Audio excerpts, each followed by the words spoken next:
Welcome back to the General Tire Jim Beaver Show with Good Times by Kawasaki, joined on the line by Chris Leone. And at some point, our buddy Matt Kalish will be chiming in here. But we're talking Indy 500.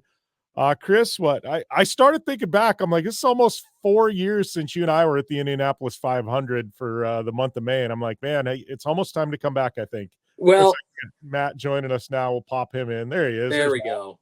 Hey, guys. My stress levels did not need that today, Matt.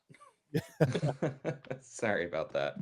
So, no, Chris, I started thinking back. It's about 4 years since we've been at the Indianapolis 500. I'm like, so next year marks year 5. I think we just need to slap it on the calendar that we're going to go back next year. It gives us 12 months to plan to the Indy 500. Well, remember, Jim, what we did was we went to the GP, not the 500. That's right. Because the point was to actually talk to people. Yeah, true story. In a way that we don't really get to do when it's, when you're going to the actual 500. So because there's so many more people, but I don't know. I think we got the whole Andretti Autosport lineup at that point. You had interviews for months. It was a content goldmine.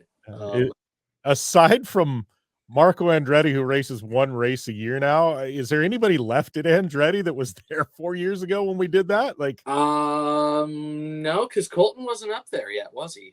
No, Colton wasn't there, and if he was a rookie. And and I'm just trying to think. Yeah, I mean, Ryan Hunter-Reay's gone. Yeah.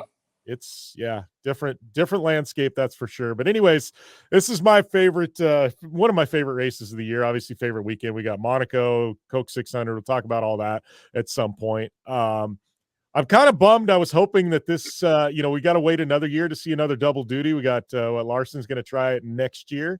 Yep, and the year after that, apparently. Oh, it was a 2-year commitment. That was what I heard. Okay.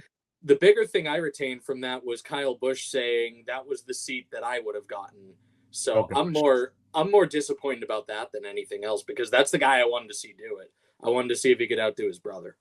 Yeah. Well, honestly, his brother did a hell of a run when he did it. I mean, we've had some really crappy double efforts. I mean, but the one from Busch, obviously the one from Robbie Gordon, he's had one or two good ones. Tony Stewart, I think, takes the cake. Yeah, he's still the top guy ever, but it gives a storyline for next year. But speaking of storylines this year, we'll just open it up with, I love bumping. I think it's great. I think it's complete. We can cuss on this dog shit that NASCAR locks people into the 500. I think that the Daytona 500 should be like the Indy 500, where if you're the 40 fastest, you're just in. And if you suck so bad you can't make the top 40, you're just out. And I love the Indy 500 because it's that way. If you're one of the 33 fastest, you're in. There's no free rides. There's no free passes. They sent Graham Rahal home this year. And granted, he's back in. We'll get to that. I mean, we've sent Fernando Alonso home before from the Indianapolis 500. I mean, I think it's great. It's literally the most pure of pure motorsports events. And I love that they haven't ever caved into having the free rides for the regular teams. No, 100%. I mean, remember, though, as far as the purist angle goes, you got to take the good with the bad, because it means that you might get a finish under caution as well. So it's one of those, you can't have your cake and eat it too things. But I don't know. Matt and I know a thing or two about a good finish after some off-road racing that we did last night, and beat me by a 10th. Oh, man. Great run. But yeah, Chris, you're absolutely right. Even a finish under caution, that's still drama at the end. I've personally never been a fan of the green white checker system. So. Anyone? You want drama at the end? There you go, Matt. You open yourself up to it. It's drama. It's drama. I mean, look, the green white checkered system that they have going in NASCAR, it's really just for show. At the end of the day, if a race finishes under caution, it goes the distance. It's not the Indianapolis 500 2.5. Like it's. The 505 only happened once, and that was Jacques Villeneuve making up his laps 20 years ago, or 30 years. Closer to 30 now. Oh God, we're old. Let's talk a little bit. I mean, we'll go down the order, talk about some of our heavy hitters. I mean, we got to talk about McLaren at some point, because they they went from literally, Alonso not being in the field to dominating everything at this point. A couple years ago, and obviously I think, them picking up Sam Schmidt's team, and that had a lot to do with it. But let's go to the back of the grid first. Talk about Graham Rahal. Got bumped out by Jack Harvey, one of his teammates. Obviously we had a crash, had an injury. Rahal gets picked to now drive a Chevy instead of a Honda for a different team.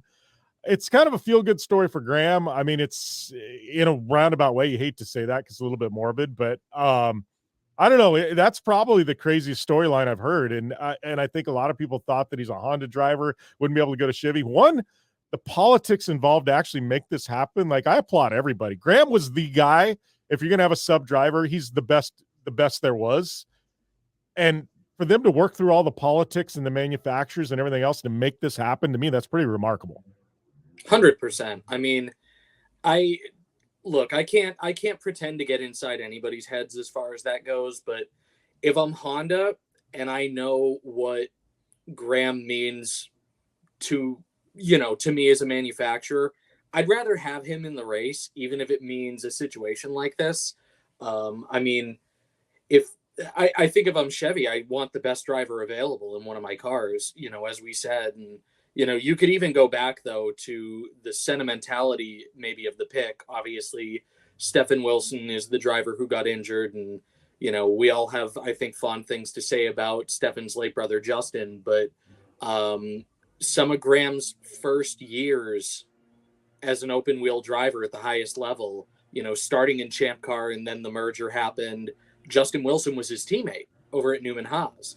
So they forged a relationship back in the day there. When Graham won his first ever race, Justin was his teammate. So that's something where even if you want to look from that standpoint, Graham probably would have been the pick. I mean, it's really hard to just go out there and only have carb day and some installation laps to work with your new team.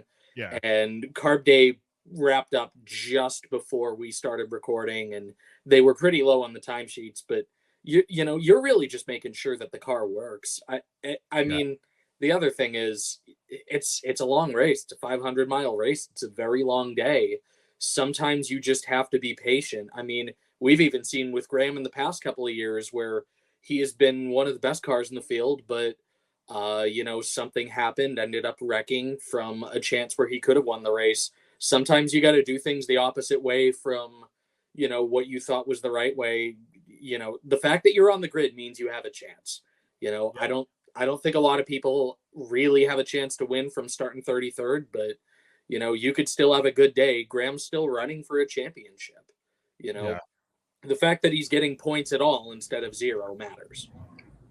Yeah, I just on the comment from starting from 33rd, definitely not the best chances. I think with the 500, if I remember right, there have only been a handful of runs in the last couple decades that have come back from like the 5th or the 6th row. Drivers who started from beyond the 5th or the 6th row to take the win. But more importantly, just jumping back for a second, I'm kind of shocked by how amicable this entire situation with Graham has been. Right. Everybody's been releasing public statements, even Honda just saying, yeah, go race. Basically, doesn't matter what you're running. Go race, go win, and we'll be there for you. And that's not, I feel like we shouldn't take for granted that kind of attitude in motorsports because it really doesn't happen all that often. No. And I think that's immediately when the crash happened and everybody knew, oh, heck, he's injured. Everybody immediately goes, oh, man, I wonder if Graham's going to get it. And no, it'll never happen. And I honestly thought it wouldn't happen. And, and I love Graham. He's a friend of the show, been on here multiple times, things like that. Like, I think the world of the guy. And I'm just like, when it came out, I was kind of in shock. I was like, how the hell did that actually happen? Like, because I just, like you guys said, there's so much politics involved. Everybody's been so amicable. Everybody's been so positive on the whole thing. Like it actually restores your faith a little bit in humanity. Like, I'm like, wow, this is the way it should be. Oh, 100%. I mean, the one thing that I guess I would say on that front is this, because I think we heard about a couple of other drivers whose names got thrown in the ring. J.R. Hildebrand, one that always comes up, has run with Dreyer and Reinbold. Sage Karam, same way. Which wouldn't be horrible picks. I mean, honestly, they 100%. They wouldn't be bad.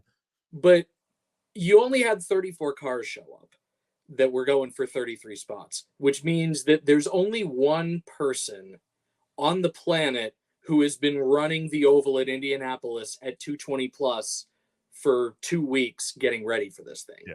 You know, and so in that sense, manufacturers notwithstanding, there's really only one pick who's going to be up to speed to any degree, you know, and I think it would be one thing if one of the drivers who got bumped was in one of the one-off teams. You know, if it had been Catherine Legg at Ray Hall, who didn't qualify her way in on the first day, for example, you know, maybe JR or Sage gets it because Dreyer and Reinbold wouldn't have the same relationship with Catherine, and Catherine primarily runs IMSA now. If it was RC Enerson, I don't know if RC gets that call, you know, because look, here's somebody who keeps trying to qualify with basically the 34th team every year, and this year they finally put the deal together to get in on their own.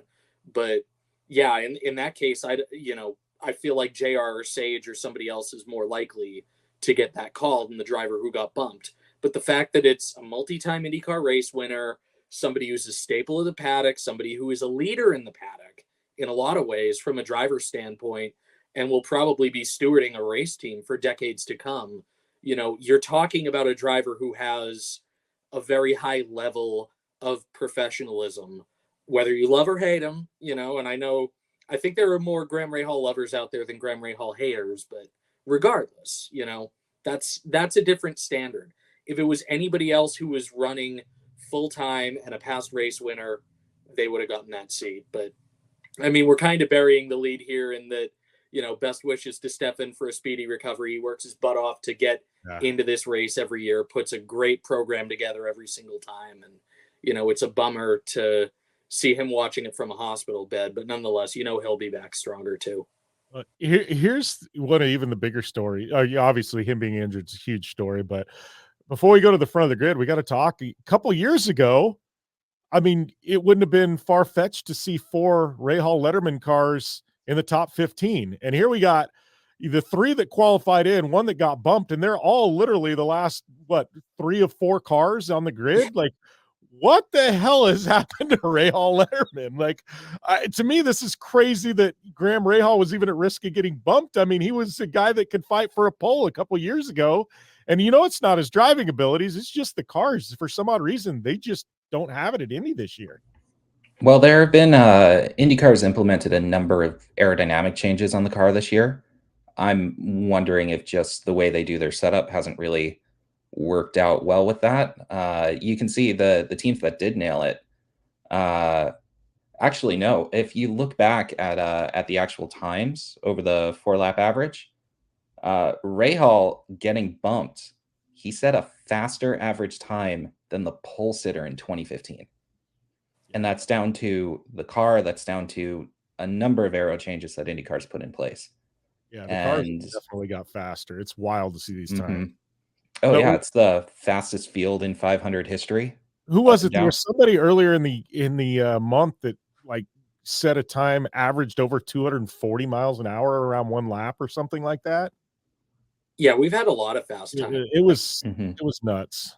I mean, the last time we did, they were on this pace last year as well. And, you know, there's a feature if you want to go back on the website that I did on that last year that was literally just called The Last Time They Were This Fast, because titles are not always my strong suit, but I digress. The field in general had not been up to this pace since 1996, which was the first year of the split and the last year of all the old kart equipment before the Indy Racing League had its own formula that had the naturally aspirated Oldsmobiles and Infinities and took the speeds back down about 20 miles an hour. And we've just kind of crept our way back up there over the past couple of decades as we've made race cars safer, as we've developed the aero screen, as we've developed, you know, things like wheel tethers, you name it. I mean, it's because, and as we all know, because we have all had so many friends in motorsport who, you know,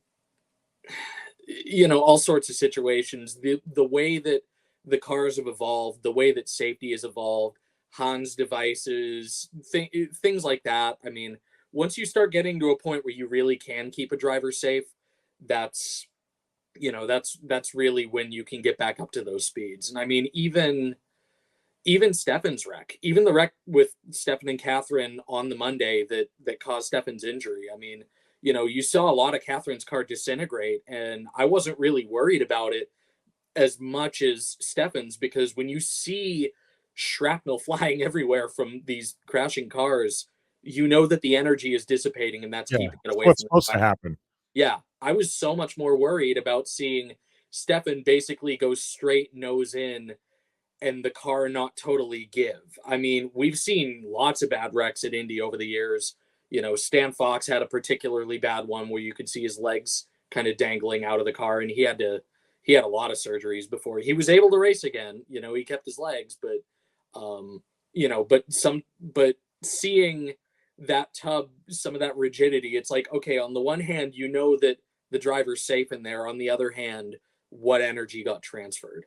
But yeah, fortunately, knock on wood, we're not having too many of those incidents in recent years. So hopefully Stefan continues to remain an outlier and he's just back on the grid next year. Yeah. So let's go to the front of the grid. I mean, there's two teams we got to talk about up front, Arrow McLaren and Chip Ganassi. Both of them 4 cars in the top 10. It's just crazy. I mean, you expect that out of Chip's team.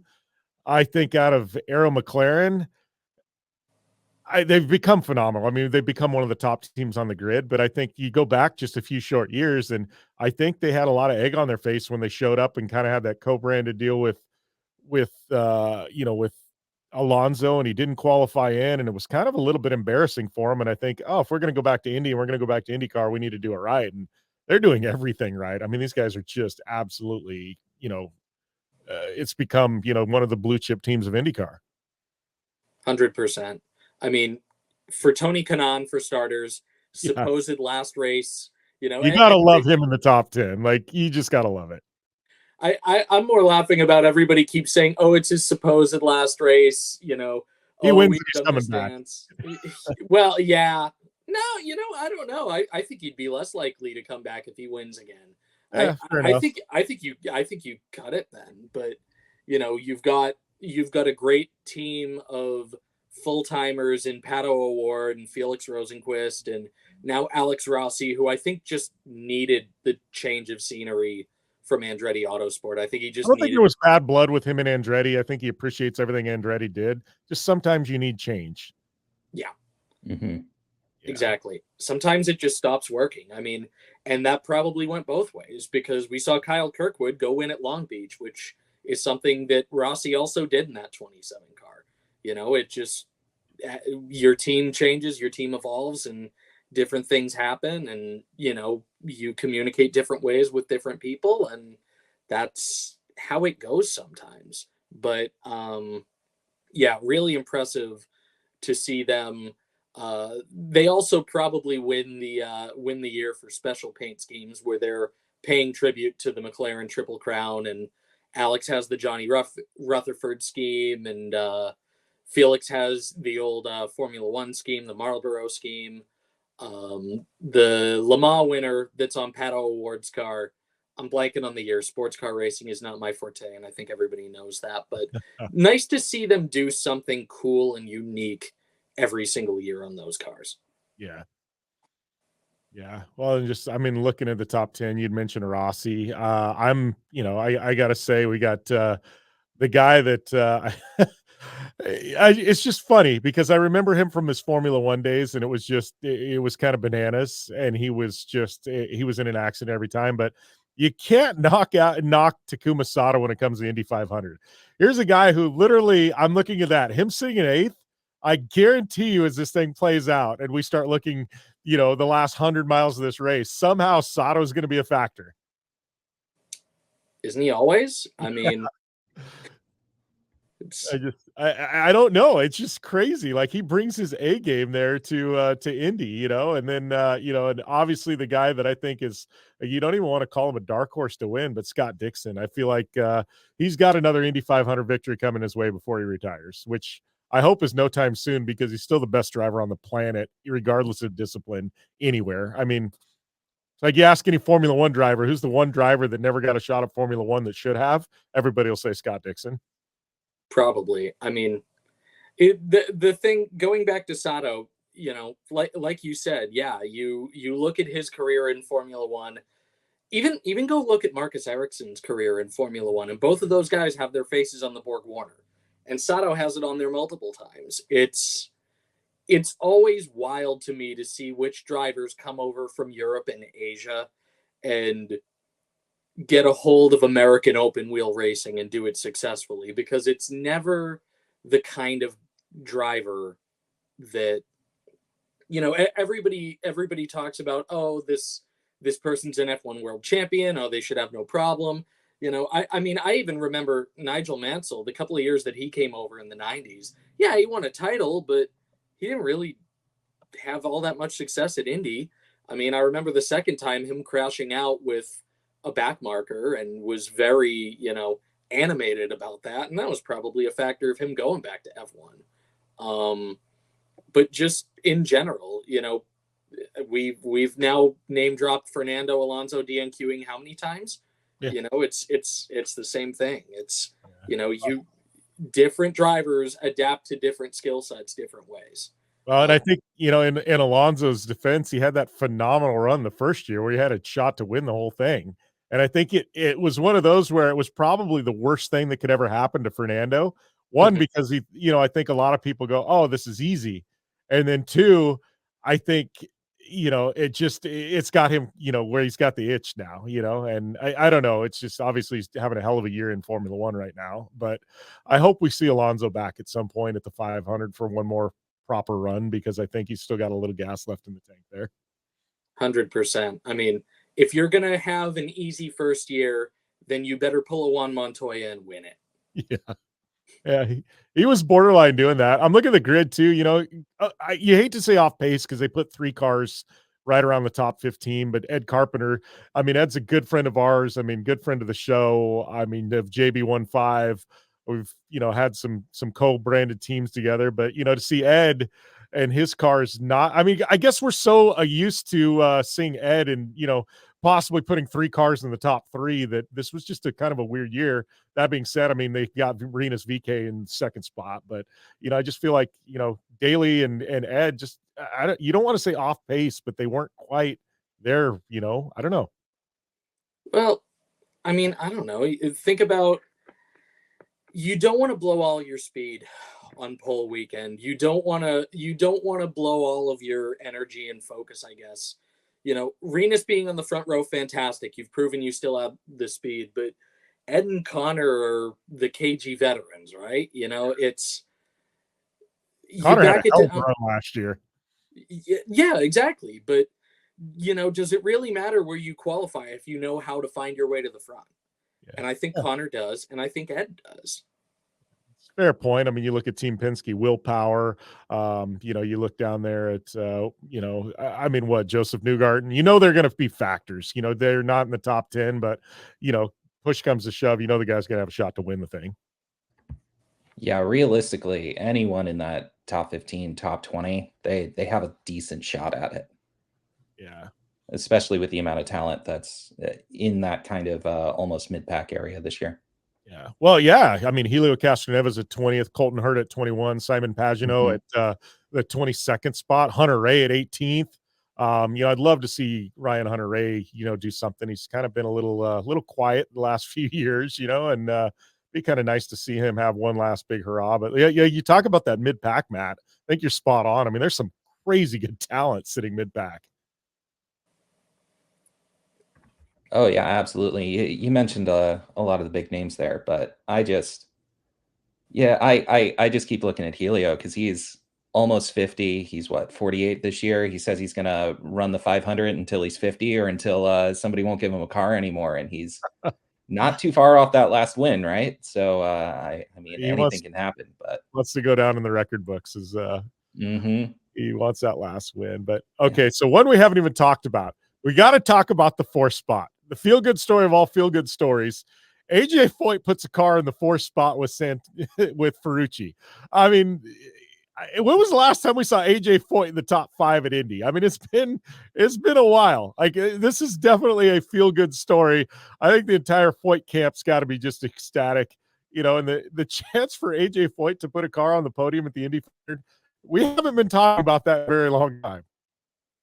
Yeah, definitely not. I mean, the both cars in the team, and to just kind of step back, because there have been a few years that AJ has put 3 together or 4 together, and the team as a whole might have suffered a little bit.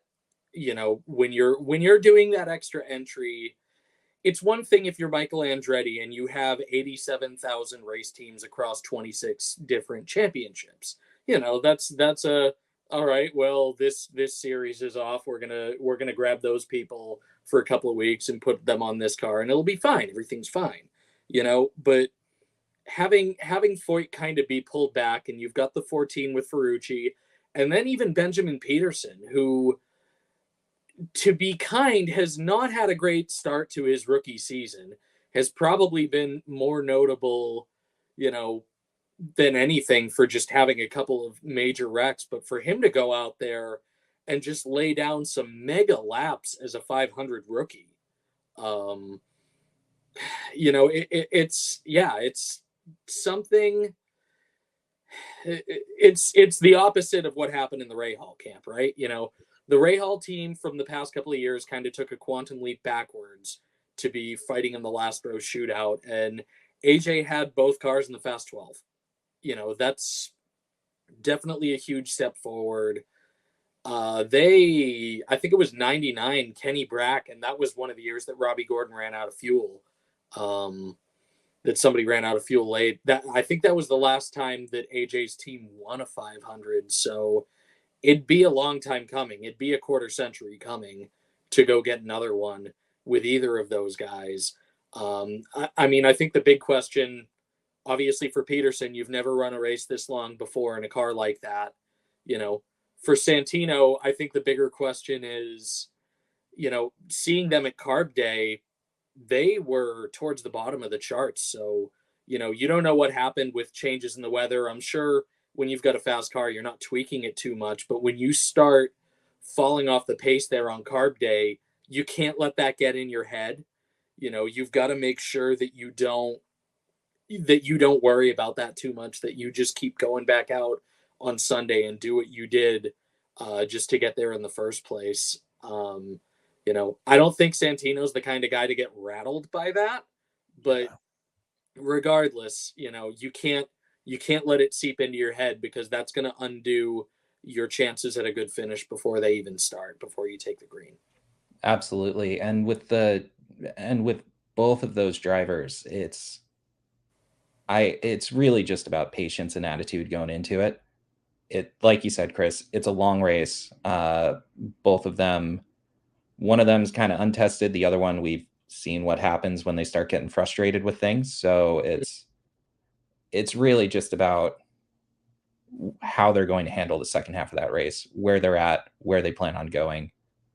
Yeah, I guess that'll shake out when it shakes out. But yeah, to Santino's credit, you know, he is 4 for 4 on top 10s in this race. You know, looking it up right now, there's a reason why. And I think NBC always gets some attention for kind of getting, you know, fluffing up Santino a little more at Indy than they normally do. But he's got the consistency to merit that consideration. Some drivers are just really, really good at Indy. It's just what they do. And it's Sato. always, Sato. You don't know who it's going to be. You don't know when to expect it. I mean, you know, when I saw Sato going for the win against Dario Franchitti in 2012, and he made the kind of bonkers move to the inside and ended up wrecking himself, I'm like, yeah, okay, that's probably it for him as far as good Indy chances. Lo and behold, you know, how wrong I was. Becomes a legend at Indy. becomes one of the better drivers of this era. Yeah, exactly. So, you never know. And Santino's clearly proven himself one of those guys. I think it's just easier to, if you're really an insider who follows it every, week in, week out, I think it just becomes easier to write Santino off because he's not most people's favorite driver in the paddock. And you never know, hey, you've got 2 laps to go, and he's facing off with, I don't know, let's say our friend Connor Daly, who we all love, but who we know has no love lost between him and Santino. You get into that position, how's that play out? Does your history of not always making friends come to bite you in the backside if you're going for the win? All right, so before we wrap up, we'll start with Matt. Give us 3 names, 3 picks you've got earmarked that you think got a shot to win this thing. Oh man, shot to win. Well, I kind of alluded to it earlier. You can never count out Helio. He's just tied for the record, 4 wins. He definitely still has something there. I'd love to see him climb the fence again. Other names. It's kind of a long shot, but Scott McLaughlin, he's on a hot streak right now. I know most of it's coming from road course stuff, but he is a crazy, crazy adaptable driver. And he's proven that time and time again. And he's just getting more and more comfortable with the cars here. And honestly, the last one, I think VK has a shot at it. Just kind of starting from the front, is proven to have pace here. I think he might have a shot. Yeah. How about you, Chris? I'm going to go elsewhere in the ECR camp. I do think ECR is going to get that 500 sooner than later. I really do. Agreed. But I'm going to say, if I'm going to pick one of those drivers, I feel like Renus just kind of has bizarre luck sometimes. And I feel like the feel-good story would be Ed. I think if I'm not trying to be smart about it, my pick is Ed. Just not thinking analytics. It's who wouldn't want to see Ed Carpenter go win a 500, because it wouldn't mean any more to anybody there. But the person who's second on that list is the other ECR driver I haven't named yet, and I'm going to say this could be Connor's year. I'm going to say this could be Connor Daly's year. He knows how to lead races at Indianapolis now. He's done it multiple times. He feeds off the energy of the crowd, and that the crowd responds to him like almost no other driver. So Connor's one of my 3 picks. I'm going to say Pato O'Ward for another. I think he's, I think he's got unfinished business because Marcus Ericsson got by him last year. I think Pato will get one at some point. If he ends up having a Formula One career, I think he only gets one over the course of his career, but I think this could be the year for Pato. I don't know. It's really tough to, be interesting. It's there are just a lot of people who I think about Indy 500s past with them, and I just think, oh, they got too close, and I don't know that they're, I genuinely don't know if Scott Dixon will ever get another. I think he'll be like Mario Andretti, and he might just have one over the course of his career. I think it's hard for a guy like, Castro Neves we brought up, and the race that the 4th race that he won, he was coming off of, Penske taking him out essentially of full-time IndyCar for a while, and he had wanted to get back in, and really had to claw his way to get back to full-time. So when you take that part-time angle, I think it's harder to look at a Takuma Sato or a Tony Kanaan. So this is going to be the most boring pick of all boring picks, but he would be a first-time winner. He's on the poll, Alex Palou. I think that he's the only guy on Ganassi this year that hasn't won this race yet. He's got things to prove. You had the contract drama from last year, with his long-term future with McLaren. I think that he's probably got something to prove to himself before he leaves Ganassi, whether that's for a McLaren F1 seat, whether that's just moving across the paddock in IndyCar, so I guess those are my three. It's the safest pick out of that is definitely Pillow, but I don't know. I got a good feeling about Connor this year, and I got a good feeling about Pato this year. Yeah, well, and you mentioned Ed, so I'm going to go different because you guys have all called kind of stuff that I was going to say. Pato's a savage. I really think he's got a good shot at it, but I'll go different. I'm gonna go with a chunk of veterans here, and they're all actually, I'll just go 7 or 6 through 9. But I mean, Scott Dixon, you can never count him out at any race. I mean, you could put him in a lawnmower race with 100 less horsepower than any of the rednecks that are racing against him, and he probably still win. Like Scott Dixon, I truly believe, like, whether you're a Dixon fan or not, he is one of the greatest drivers to ever live of any discipline. He's just that good. And I think he's still got racing at such an extremely high level. You can't ever count him out. Our friend Alex Rossi, he's had some tough luck the past few years, not only at Indy, but just in general. But for some odd reason, I mean, Rossi at Indy, you don't count him out. He won in his rookie year, and he's been fighting to win that time, win it again. And he's been so close so many times. You don't want to, count him out at Indy. Sato, I mean, I don't know how he's going to do it. I don't know when he's going to do it, but this guy is just full on. He throws caution to the wind at Indy. He takes the chances you have to take. I really think, he's a winner wad type of guy, and he's either going to be out in the first 50 laps or he's going to be running up front at the end of the race. And there's just one of the two things that's going to happen with Sato. And then we got to talk about our boy, Tony Kanaan. Everybody loves him. He's one of the most likable guys in the history of IndyCar.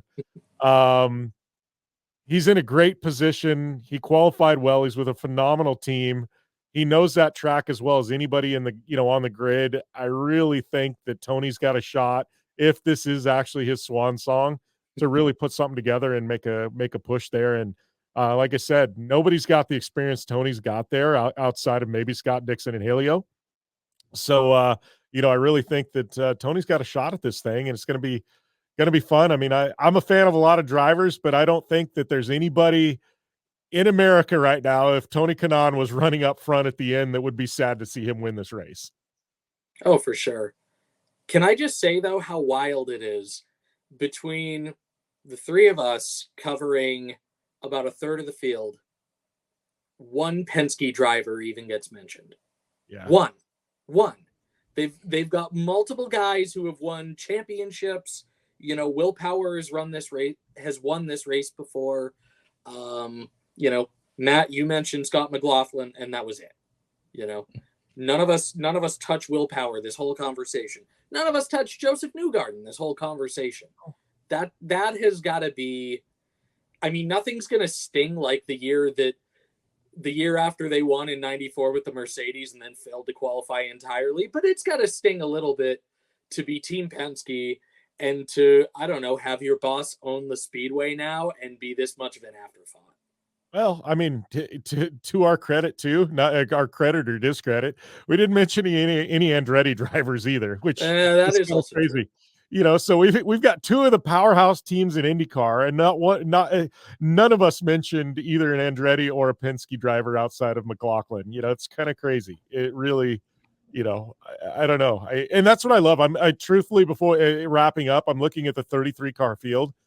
This is probably the most stacked lineup in the history of the Indy 500. You look at past winners, guys that have won races. I mean, this is an absolute star-studded, stacked field. Yeah, I think it's 9 previous 500 winners are on the grid this year, which is pretty close to the record, if I remember right. It's up there. It's up there for sure. How many race winners overall? Oh, seriously. Race winners, champions and race winners in other disciplines bringing their talents here. It's absolutely stacked, Jim. Yeah, and that's kind of what's got me. Like, normally there's a standout driver or 2 or 3 where you can go, oh, it's going to be one of these 3 win it. I have no idea. I really don't. I mean, down to Pagenaud in 22nd, I would say my list kind of falls off there with people that have a real shot to win it. But I'd say up until Pagenaud, it's 22nd. Anybody above him, him or anybody above really has a good shot. For sure. I mean, and it really does say a lot about the caliber of the field these days. The driver retention, in a way that driver retention was an issue over the past 25 years in a lot of ways, and even before that, even before the split, where, you had so many drivers who said, there's not really a path for me in the kart era. I'm going to go NASCAR racing. And that's how Jeff Gordon became Jeff Gordon, for starters. But there have been a lot of things done to address some of the mistakes from that era. And now, even though in a lot of ways the series feels like kart in the mid 90s, it's not as unapproachable. You've got Indy Lights back up to a respectable grid size, even though they don't do the Freedom 100 anymore, which I know was always a very exciting race. I miss that. I miss that. You've got a good feeder system. You've got a path for a good mix of both American drivers to come up through the feeder systems here and European drivers who want to come over from whether F1 didn't work out for them or F2 didn't really give them the opportunity to move up further. You really do have a talented driver list. So yeah, I'm with you. I mean, I think you get fewer of those kind of out of the box entries these days. As we talked about Kyle Larson and Kyle Busch, if Kyle Busch can ever get one put together, I think that's about as out of the box as you can get these days. But when you're retaining driver talent at this level, you don't need to go mining other major racing series to shore up a grid. Well, and I think that's funny you mentioned Kyle Busch, and if he could get it together, I'm like, Kyle Busch, he's got deep pockets. He could write a check and he could be in the grid, but I think he knows that just writing a check, it doesn't mean he's going to run well. You've got to be teamed with a team and things like that. And that's what's funny. He could write the check, but it's finding the right home that writing the check actually reaps dividends. We could see him in there, but he doesn't want to run around in 30th. So I think that's what's crazy when you've got a driver, with the connections and the pockets that he has, and he hasn't been able to put something together. It's because there's just a phenomenal amount of talent, that's racing here. And I mean, I love that it's become a legitimate option to Formula One for a lot of drivers now, and it's looked at as, Europeans aside, they kind of downplay IndyCar, but I think, it's looked at as a proper, international series. And I love that. For sure. We do need to hit some countries that we haven't been hitting for a while. I mean, I remember back in the days, especially Champ Car, that hit Mexico with multiple races per year. Mexico City, Australia. Yeah. There still needs to be some logistical work and even more races in Canada, because that's kind of fallen off the radar. But, regardless, yes, the talent level is 100% there. Yeah, absolutely. Well, I think we've got this thing about wrapped up. I will definitely be tuned in on Sunday. So, yeah, thanks, guys. And we are going to be back after this right here on the General Tire Jim Beaver Show with Good Times by Kawasaki.